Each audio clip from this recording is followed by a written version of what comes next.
Hello friends, your most welcome in legal chamber. और आज हम सीपीसी की सीरीज में ऑर्डर 1, रूल 9, 10 और 13 को डिस्कस करेंगे। तो बिना डिले किए हुए let's start the video. Here it is. Okay, तो ऑर्डर 1 रूल 9 बात करता है non joinder and miss joinder के बारे में। नॉन जॉइंडर क्या होता है कि अगर नेसेसरी पार्टी को, नेसेसरी या प्रॉपर पार्टी को आपने ज्वाइन नहीं किया हुआ है तो जजमेंट जो है वो इफ़ेक्टिव नहीं होगा। और मिस जॉइंडर जो ना तो प्रॉपर पार्टी है ना ही नेसेसरी पार्टी है, दोनों में से कोई भी नहीं है वो, तो इसका कोई खास फर्क पड़ता नहीं है फ्रेंड्स। और नेसेसरी एंड प्रॉपर पार्टी मैंने अपने पिछले वीडियो में डिस्कस किया हुआ था, मैं लिंक डिस्क्रिप्शन में दे दूंगी, अगर आपको देखना होगा तो आप वहाँ जाके विजिट कर सकते हैं। फिर उसके बाद इफेक्ट की बात करता है कि इनका इफेक्ट, तो इफेक्ट जैसे मैंने बताया कि नेसेसरी पार्टी ने अगर ज्वाइन नहीं किया हुआ है तो सूट डिफीटेड हो सकता है, वो डिफीट हो जाएगा। और अगर इन दोनों में से किसी ने नहीं किया है प्रॉपर या फिर मिस जॉइंडर के केस में तो वैसे कोई प्रॉब्लम होती नहीं है, क्योंकि इसमें ज़रूरत ही नहीं है। तो और इसको मैं यहाँ रिलेट कर रही हूँ सेक्शन 99 और 99A से, ये इसके साथ में पढ़ा जाएगा, क्योंकि सीपीसी में मेजर इशू यही है कि हम नहीं समझ पाते कौन से ऑर्डर और रूल के साथ कौन सा सेक्शन मैच करना है। तो फ्रेंड्स यहाँ पे आप देख लीजिए, ऑर्डर 1 रूल 9 के साथ में सेक्शन 99 एंड 99A को हम ऐड कर रहे हैं। बहुत अच्छी सी ट्रिक है। ऑर्डर 1 रूल 9, 99, 99A, 99 सब कुछ 9 है, 5 9 है यहाँ पे। और क्योंकि ए 1 पे आता है तो ऑर्डर 1 से ए भी आप याद कर सकते हैं। इसमें बताया गया है in case of misjoinder and non joinder the decree should not be variable. इन दोनों के केस में डिक्री को वैरी आप नहीं कर सकते।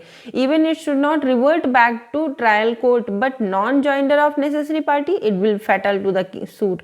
जब वही प्रॉब्लम है, जब नेसेसरी पार्टी नहीं आपने ऐड किया है तो वो सूट के लिए बहुत ही घातक हो जाता है, क्योंकि फिर तो वो रिवर्ट बैक भी किया जाएगा ट्रायल में, दोबारा से केस चलेगा, दोबारा से उसमें एग्जीक्यूशन होगा। तो इसमें कोर्ट का बहुत टाइम वेस्ट होता है और मल्टीप्लिकेशन ऑफ सूट्स भी हो जाते हैं।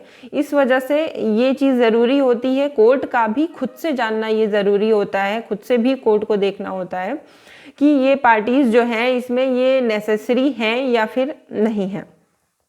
उसके बाद फ्रेंड्स ऑब्जेक्शन इसमें आता है ऑर्डर 1 रूल 13 में। ऑब्जेक्शन क्या होता है, जो डिफेंडेंट है या दूसरी पार्टी जो है, ऑब्जेक्शन के लिए at the earliest possible opportunity, जितनी भी जल्दी आपको अपॉर्चुनिटी मिलती है उतनी जल्दी आप वहाँ पे ऑब्जेक्शन रेज करेंगे। इफ, और दूसरा है इफ़ इश्यूज आर सेटल्ड, अगर इशू सेटल हो गए हैं तो सेटलमेंट के पहले आप ऑब्जेक्शन रेज करेंगे। If not raised then deem to be waive. फिर वही बात हो गई, आप खुद नहीं चाहते हैं अपने लिए कि कोर्ट आपको कोई रिलीफ ग्रांट करे और आपने रेज ही नहीं किया है, तो इसमें कोर्ट कर भी क्या सकती है। और इस पे मैंने फ्रेंड्स एक लीगल मैगजीन लिखी हुई है, ये बहुत ही रिलेटिव है, आप याद कर लीजिएगा इसको। विजिलेंटिबस नॉन डॉर्मेंटिबस जूरा सबमीनियंट, इसका रियल मीनिंग यही है कि अगर लॉ जो है ना वो विजिलेंट, वो एक्टिव पर्सन्स के लिए होता है कि आप खुद तो एटलीस्ट बताओ कि आपको चाहिए क्या लॉ से, आपको खुद तो पता होना चाहिए, तभी तो लॉ आपकी हेल्प कर सकता है। तो ये इससे रिलेटेड है फ्रेंड्स, इसको आप याद कर लीजिएगा, विजिलेंटिबस नॉन डॉर्मेंटिबस जूरा सबमीनियंट। नेक्स्ट स्लाइड में हम चलते हुए ऑर्डर 1 रूल 10(1) में हम बात कर लेते हैं substitution addition as a plaintiff. Plaintiff यहाँ पे सिर्फ प्लेंटिफ की बात कर रहा है फ्रेंड्स, ये याद रखिएगा। सब्स्टिट्यूशन मीन्स किसी प्रतिस्थापना के, मतलब किसी के स्थान पे दूसरे को रखना। एडिशन मीन्स ऐड करना जो पहले था भी नहीं। और फिर ऑर्डर 1 रूल 10(2) ये सब पार्टीज के बारे में है, जो अमेंडमेंट उसमें करके आप चीज़ों को चेंज कर सकते हो, या फिर ऑब्जेक्शन में भी आप इसको कर सकते हो। स्ट्राइकिंग आउट रूल 10(2) में स्ट्राइकिंग आउट और एडिशन पार्टी की बात करता है। स्ट्राइकिंग आउट मीन्स बाहर निकालना किसी को। Court can do it 2 grounds, person ought to have joined as plaintiff और defendant but was not joined, मतलब कि उनको ज्वाइन करना था बट उन्होंने ज्वाइन नहीं किया, तो कोर्ट ये कर सकती है। या फिर without presence of that person the question of involved in the suit can not be decided, मतलब सूट ही नहीं डिसाइड किया जा सकता है बिना उस पर्सन के, तो कोर्ट इसको खुद से कर सकती है। प्लेंटिफ और डिफेंडेंट दोनों की बात करता है ये रूल, और यहाँ पे सिर्फ प्लेंटिफ की बात हो रही है।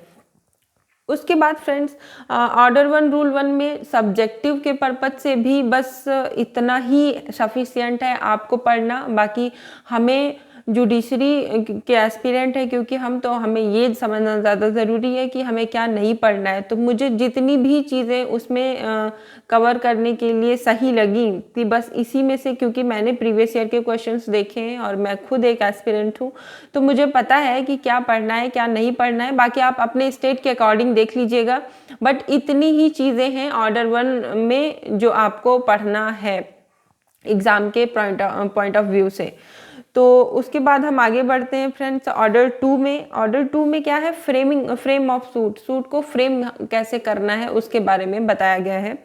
तो क्योंकि हम पूरा कवर नहीं कर सकते ऑर्डर 2, बट यहाँ से आज हम स्टार्ट कर दे रहे हैं। ऑर्डर 2 रूल 2 सब रूल 1 बताता है कि every suit shall include whole of claim which plaintiff is entitled to make in respect to cause of action.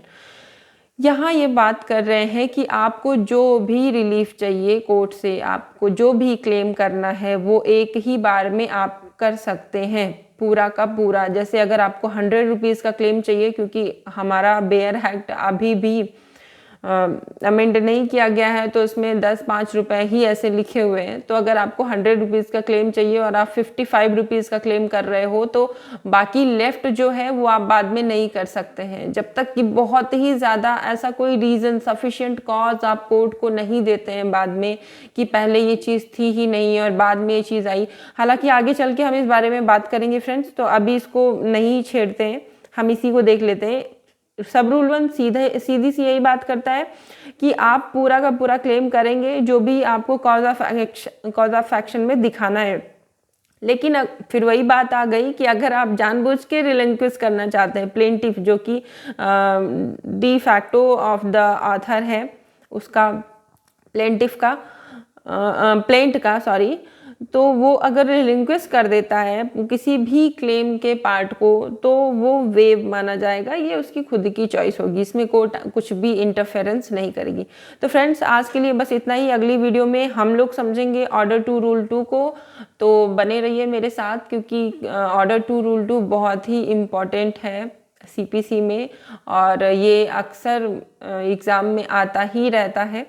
तो friends thank you for watching this video, और अगर आपको पसंद आई हो वीडियो तो please like share and subscribe. Okay, thank you, bye bye, have a nice day.